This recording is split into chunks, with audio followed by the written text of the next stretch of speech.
నాగిరెడ్డిపేట్ మండలం గోపాల్పేట్ జీపీలోని కాలనీవాసులకు 4 రోజులుగా మంచినీళ్లు సరఫరా చేయడంలో అధికారులు విఫలం అయ్యారంటూ ఆవేదన వ్యక్తం చేస్తూ ఖాళీ బిందెలతో మహిళలు రోడ్డెక్కి ఆందోళన చేపట్టారు. తాగునీటి సమస్యతో అల్లాడుతుంటే పట్టించుకునేవారే లేరన్నారు.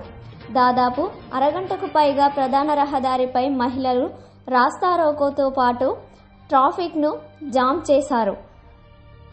అధికారులు స్పందించి తాగునీటిని సరఫరా చేయాలని మహిళలు కోరుతున్నారు. ఏం లేవు, మాకు తానాలు చేద్దామన్నా వంట చేసుకుందామన్నా కానీ మస్తు ఇబ్బంది అవుతుంది. మేము ఎట్లా చేయాలి?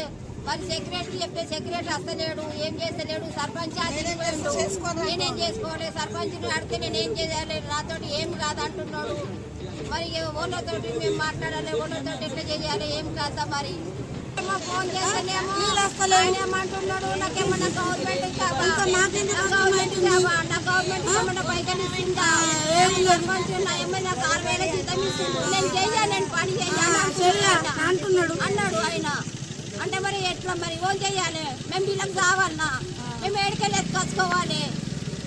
అక్కడ చాలా మంది ఉన్నారు, కింద మీద పడుతున్నారు. పిల్లలు దొడ్డికి పోయినా మేము పోయినా కానీ మాకు నీళ్ళకి ఇబ్బంది అవుతుంది. మేము ఏడికెళ్ళి తెచ్చుకోవాలి.